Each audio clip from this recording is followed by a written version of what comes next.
Un saludo cordial y afectuoso para toda la audiencia y para el Ministerio Verdad Adventista.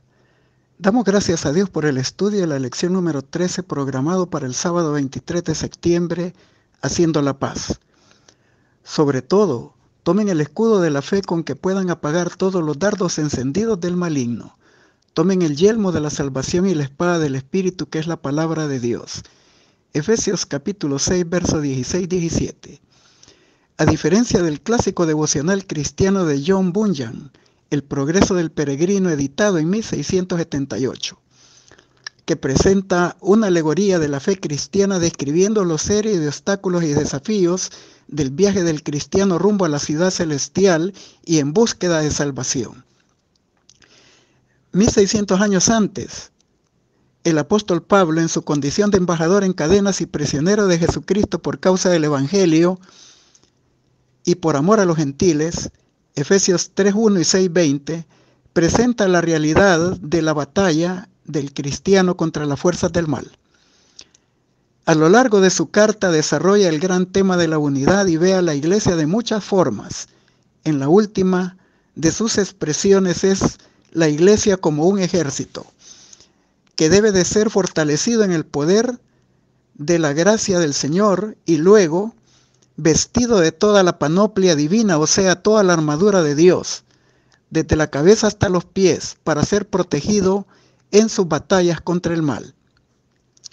El propósito de Pablo implica que en la medida de que el tiempo avanza y nos acercamos a lo que él llama el día malo, es decir, las etapas finales de este conflicto, denominado en Daniel 12:1 como el tiempo de angustia, como nunca lo hubo ni lo habrá, desde que hubo gente hasta entonces, se demandará de nosotros tener en claro la importancia de la unidad de propósito, la lealtad entre los compañeros de armas de Cristo y el privilegio de trabajar unidos en el desenlace de este conflicto. En nuestro estudio tomaremos 3 temas sobre las luchas espirituales que tenemos a diario. Número 1, somos un ejército unificado. Número 2, Dios nos da el equipo. Número 3, el factor clave para la victoria, finalizando como es nuestra costumbre con las aplicaciones pertinentes. Comencemos con somos un ejército unificado. Si tomamos la similitud de las armaduras de un legionario soldado romano y la filosofía de las batallas de aquella época, el soldado, por mucha destreza y habilidad que poseyera, y diera lo mejor de su parte, no podía garantizar la victoria si no estaba integrado en un esfuerzo corporativo de un ejército. Y de aquí viene un refrán muy conocido y famoso: la unión hace la fuerza. Pablo ya había pedido la unidad de la iglesia en Efesios 3:10 para que junta corporativamente enfrente a los principados y potestades con la multiforme sabiduría de Dios. Y en este sentido no se refiere a un cristiano solitario, sino a un ejército corporativo equipado debidamente con el poder de la armadura de Dios. Si combinamos estas imágenes del soldado legionario romano con el creyente, nosotros debemos de reconocer que como cuerpo integrado de creyentes bendecidos con los dones espirituales y con los ministerios y operaciones del Espíritu Santo, podemos desarrollar la obra de Dios en este mundo, llevando adelante el objetivo principal del Evangelio, que es la salvación de las almas. Para esto tenemos que enfrentar las huestes espirituales de maldad. Por lo tanto, nosotros como creyentes debemos de apoyarnos mutuamente, orar unos por otros, interceder los unos por los otros y luego enfrentar juntos estas batallas hasta alcanzar la victoria. Continuamos con Dios nos da el equipo. Efesios 6:14 dice: estad pues firmes, ceñidos vuestros lomos con la verdad y vestidos con la coraza de justicia. El creyente solo puede permanecer firme con la fortaleza y el poder del Señor y vestido de toda la armadura de Dios. Él comienza su descripción de los equipos necesarios para entrar en la acción y habla del cinto que ceñía toda la armadura al cuerpo para facilitar los movimientos del gladiador o del soldado legionario. Para nosotros los cristianos el cinto que ciñe el cuerpo es la verdad. La verdad tiene poder porque nada podemos contra la verdad sino por la verdad, 2 Corintios 13:8. La verdad del Evangelio, Gálatas 2:5, tal como es en Jesús, ya era conocida por los cristianos efesios. Efesios 4:21. Esta verdad purifica el alma, 1 Pedro 1:22, y la santifica en todo aquel que la obedece. Efesios 4:24. Transforma su vida y le hace libre de toda artimaña de engaño del enemigo. Juan 8:32, 1 de Juan 2:21. Por lo tanto, debemos de ceñirla y hacerla parte de nuestra vida con su poder transformador. Luego insta a los creyentes a colocarse la coraza protectora de la justicia imputada e impartida de Cristo. Filipenses 3:9. Esta coraza defiende contra los ataques en los órganos vitales del cuerpo. Sin embargo, es la justicia de Cristo la que protege al creyente espiritualmente, porque el creyente ha sido creado según Dios en justicia y santidad de la verdad. Efesios 4:24 y 5:9. El justificado por la fe usa su cuerpo como un instrumento de justicia. Romanos 6:13. La justicia de Cristo también le habilita para dispensar un trato justo y bueno a su familia, a sus semejantes y a los miembros de la confraternidad de la iglesia. Juan describe estas acciones de la experiencia como las acciones justas de los santos. Apocalipsis 19:8. Esto solo se recibe por medio de la fe que es en Cristo Jesús. Romanos 5:1. Y en el Evangelio el poder de la justicia de Dios se revela por fe y para fe. Romanos 1:17. Y esto se testifica en Apocalipsis 14:12. Aquí está la paciencia de los santos, los que guardan los mandamientos de Dios y la fe de Jesús. Los santos son los que van a coronar su victoria cuando sea su llegada en la segunda venida de Cristo a la casa del Padre Celestial, donde Isaías 26:3 dice que las puertas eternas se abrirán para que entre la gente justa guardadora de verdades. Y Apocalipsis 22:14 lo confirma. Bienaventurados los que guardan sus mandamientos para que su potencia sea en el árbol de la vida y entren por las puertas de la ciudad santa, la Jerusalén celestial. Continúa su descripción en Efesios 6:15 el apóstol diciendo: y calzado los pies con el apresto del Evangelio de la paz. Los soldados usaban sandalias que tenían clavos que afirmaban sus pies en terrenos escabrosos.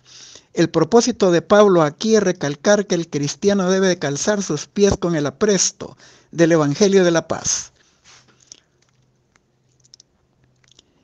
Otro detalle importante es analizar el papel del Evangelio de la paz en la batalla espiritual contra las huestes de maldad, donde los enemigos no son en sí los seres humanos, aunque se vuelven instrumentos de Satanás y pretendan neutralizar la misión o manifiesten hostilidad en nuestra contra. Pablo está contrastando la guerra al estilo humano con la paz del Evangelio al estilo divino. Y es paradójico también reconocer que Cristo, siendo el príncipe de la paz, mencionó que no había venido a traer paz a la tierra sino espada. Mateo 10:33 al 39. El problema no está en Cristo ni en el mensaje del Evangelio, sino en la reacción humana y en el uso de su libertad de libre albedrío, en el acto de aceptar o rechazar los ofrecimientos del plan de redención. Sin embargo, las buenas nuevas del Evangelio son la reconciliación de toda la humanidad por medio del sacrificio de Cristo. Sin embargo, la humanidad se irá alineando en dos grupos que desde Génesis 3:15 se profetizó que habría una batalla entre dos simientes, la de Dios y la de Satanás. Unos aceptarían y otros rechazarían el plan de la salvación. Por lo tanto, el escenario de la batalla espiritual del cristiano no es de una plena paz. Cristo dijo: estas cosas os he hablado para que en mí tengáis paz. En el mundo tendréis aflicción, pero confiad, yo he vencido al mundo. Juan 16:33. Por lo tanto, se vuelve muy contradictorio hablar de paz en medio de una batalla espiritual. Y aunque los métodos humanos para lograr la paz implican sufrimiento y pérdidas materiales y vidas humanas, sin embargo, en la batalla espiritual, aunque habrá pérdidas humanas, pero el propósito será la salvación eterna de muchos seres humanos. Pablo utiliza los detalles del Antiguo Testamento de Nahum 1:15, Isaías 52:7 y Romanos 10:15, cuando habla de esta batalla y de la misión de la iglesia como un cuerpo organizado para enfrentar al enemigo. En esta cita se celebra el momento que un mensajero trae la buena noticia de que la batalla la ganó el Señor en favor de su pueblo y ahora reinará la paz. El texto dice específicamente, Isaías 52:7, cuán hermosos son los pies sobre los montes, del que trae alegres nuevas y anuncia la paz. Esta paz es la paz de la reconciliación con Dios, que proviene de la justificación por la fe en el sacrificio de Cristo. Celebramos la salvación eterna que ya recibimos por la fe y que será confirmada y afirmada eternamente en la segunda venida de Cristo, cuando Dios, después de los 1000 años, implante un nuevo cielo y una nueva tierra donde more la justicia. Romanos 5:1, Isaías 32:17, segunda de Pedro 3:13. Pablo celebra la paz y presenta a Cristo como nuestra paz. Él ya había unido el cielo y la tierra por medio de su obra, pero también a los que estaban lejos y a los que estaban cerca, Efesios 2:14 al 17. Reunido a los judíos y gentiles conversos en una nueva humanidad, Efesios 2:15. Y al habernos reconciliado a todos, habernos adoptado como hijos, nos ha hecho parte de su familia, nos ha hecho aceptos en el amado. Los creyentes que tienen esta experiencia ya no están bajo condenación, celebran las bondades de la salvación y se convierten en pregoneros del Evangelio de la paz.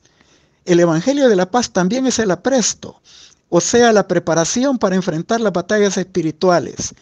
Esta reconciliación con Dios nos habilita para que en la medida de lo posible también procuremos, si está a nuestro alcance, estar en paz con todos los hombres. Romanos 12 del 17 al 21, con los miembros de la familia y los miembros de la iglesia. Luego Pablo añade el escudo de la fe para poder apagar los dardos de fuego encendidos del maligno, y el yelmo de la salvación y la espada del Espíritu, que es la palabra de Dios, Efesios 6, 16, 17. El escudo servía para proteger el cuerpo y las partes vitales del soldado, pero también extinguía las flechas encendidas porque estaba húmedo. En el Antiguo Testamento se emplea esto para ilustrar la protección que recibe el pueblo de Dios de parte de Dios en sus batallas y en sus victorias. Génesis 15:1, Salmo 3:3.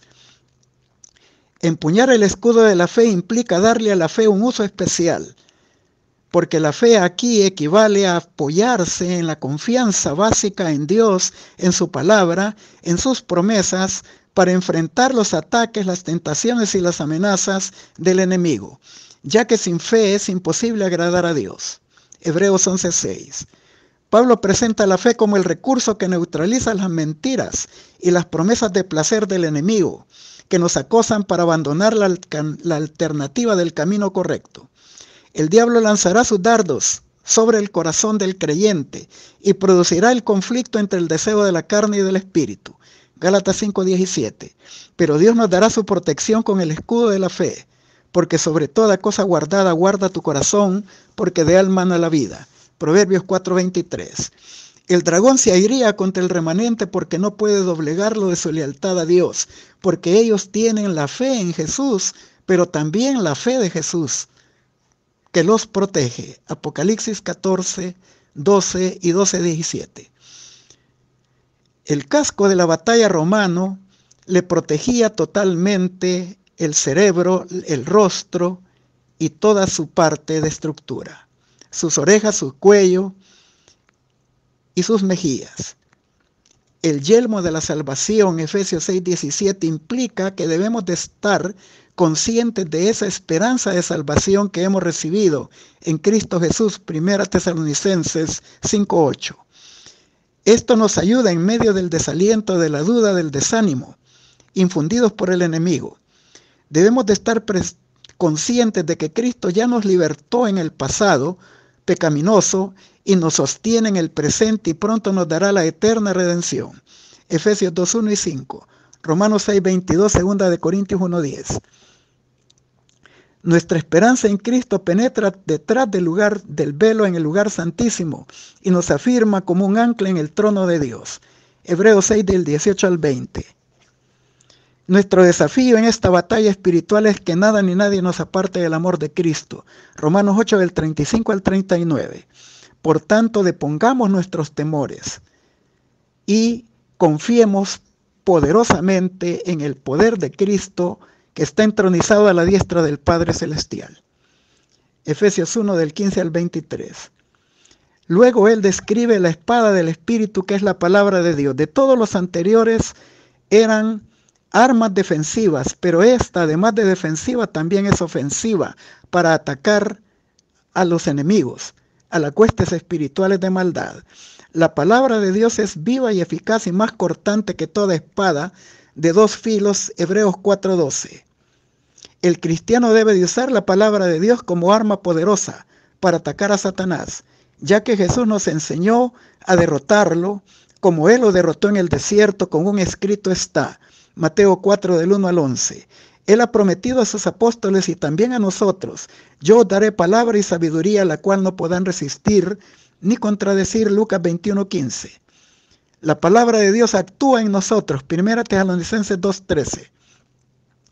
Con estas promesas expresadas que constituyen el poder de la palabra de Dios como arma principal, y la palabra de Dios se refiere a todas esas promesas gloriosas del Evangelio, y debemos de aprender a ampararnos en ella y vivir de toda palabra que sale de la boca de Dios. Mateo 4:4. Continuamos con el factor clave para la victoria.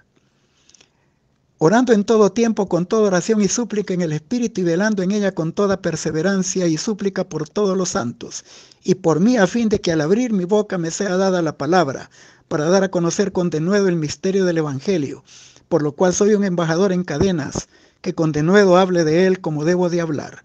Efesios 6 del 18 al 20. Aquí se menciona la oración. No forma parte de los componentes de la armadura del legionario, pero sí era un arma espiritual, y siempre lo seguirá siendo. Aún los ejércitos paganos en el campo de batalla invocaban a sus dioses, y el pueblo de Dios invocaba al Dios verdadero también. En relación con lo anterior, Pablo concluye que para la batalla debemos de aprender con urgencia a usar la oración de continuo, orar por todos los santos, pedir por Pablo como embajador de Cristo en prisión. Aquí está planteando que la práctica de la oración es contundente. Debemos de depender absolutamente del poder y de la gracia de Dios. Al inicio él ya había hecho una oración especial por todos los efesios, para que las riquezas del poder de Dios los fortaleciera en el hombre interior por medio del Espíritu Santo. Ahora el Espíritu Santo nos da la espada, su palabra, inspirada por él y que tiene poder, para que con toda sobriedad y perseverancia y súplica usemos la herramienta de la oración para poder ser fortalecidos por la palabra, para que nosotros también podamos dar el mensaje oportuno y necesario de la manera correcta. Si la iglesia ha de tener éxito en su batalla contra los poderes del mal, necesitará practicar la dependencia absoluta de Dios mediante la oración inspirada por el poder del Espíritu Santo. Por lo tanto, Cristo enseñó en Lucas 18 del 1 al 8 en una de sus parábolas, la de la viuda y el juez injusto, a la necesidad de orar siempre y no desmayar, a orar de día y de noche, que como una característica de los elegidos, y a pedir que se haga justicia en contra de nuestro adversario, y que para cuando Cristo venga nuestra fe, por severamente que sea en la prueba, probada y desafiada, se halle latente y perseverante para la venida de Cristo. En el Nuevo Testamento se menciona mucho acerca de los privilegios y bondades que se obtienen por medio de la oración. Así que en el contexto de la batalla espiritual, la oración nos protege de muchas cosas y nos da fortaleza espiritual aún en medio de la persecución y de la prueba. Pero también nos pone en sintonía con Dios y con su voluntad. Por lo tanto, debíamos de convertirnos en guerreros de oración, pidiéndole a Dios día y noche por nuestra liberación y victoria final. Finalizamos con las aplicaciones pertinentes. El Evangelio es un mensaje de paz. El cristianismo es un sistema que, de ser recibido y practicado, derramaría paz y armonía y dicha por toda la tierra. La religión de Cristo unirá en estrecha fraternidad a los que acepten su enseñanza. Los hombres no pueden fabricar la paz. Los planes humanos para la purificación y elevación de los individuos o de la sociedad nunca lograrán la paz porque no llegan ni alcanzan el corazón. El único poder que puede crear y perpetuar la paz verdadera es la gracia de Cristo. Cuando ésta está implantada en el corazón, desaloja las malas pasiones que causan las luchas y disensión. Los rostros de los hombres y mujeres que andan en la fe y trabajan para Dios expresan la paz del cielo. Están rodeados de la atmósfera celestial. Esas almas, para ellas el reino de los cielos ya comenzó. El Señor viene pronto. Hablen de esto, oren por ello, créanlo. Transfórmenlo en parte de su propia vida. Colóquense entonces la armadura cristiana y aseguren sus pies que estén calzados con el apresto del Evangelio de la paz. La maravillosa gracia de Dios, página 32. La paz que Cristo dejó a sus discípulos y por la cual oramos es la paz que proviene de la verdad que no se puede apagar a causa de las divisiones. Afuera puede haber grupos en guerra, rencillas, envidias, celos, odios, revueltas, pero la paz de Cristo no es la que da el mundo ni la que quita el mundo. Puede permanecer en medio de la persecución, del espiaje y también en la más rotunda contienda en oposición a los enemigos de Dios. Cristo no trató nunca de conseguir la paz traicionando los sagrados cometidos. No se podría lograr la paz transigiendo los principios. Es un grave error el que cometen los hijos de Dios cuando pretenden salvar el abismo que separa a los hijos de la luz y de los de las tinieblas, apartándose de los principios y transigiendo con la verdad. Esto sería perder la paz de Cristo para hacer la paz o fraternizar con el mundo. Hacer la paz con el mundo abandonando los principios de la verdad es un sacrificio demasiado caro para los hijos de Dios. Los seguidores de Cristo deben de afirmarse en su mente en la decisión de que nunca transigirán ni cederán un ápice a los principios trazados para lograr el favor del mundo. Tienen que aferrarse a la paz de Cristo.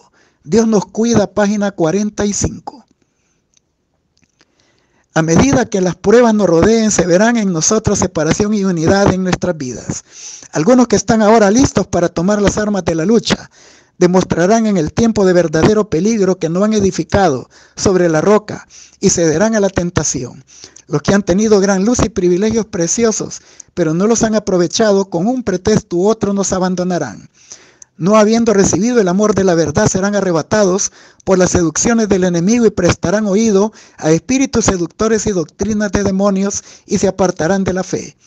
Pero por otro lado, cuando la tormenta de la persecución estalle realmente sobre nosotros, las verdaderas ovejas oirán la voz del verdadero pastor. Se harán esfuerzos abnegados para salvar a los perdidos y muchos que se han extraviado del redil volverán a seguir al gran pastor. El pueblo de Dios se unirá y presentará ante el enemigo un frente unido.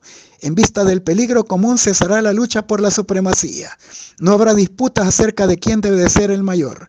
Ninguno de los verdaderos discípulos dirá yo soy de Pablo, o yo soy de Apolos, o yo soy de Cefas. El testimonio de cada uno será mi aferro a Cristo. Me regocijo en él como mi salvador personal. Testimonios Selectos, tomo 4, página 429. Les deseo un feliz sábado en la bendita presencia de Dios y abundantes bendiciones en la presencia bendita del Señor.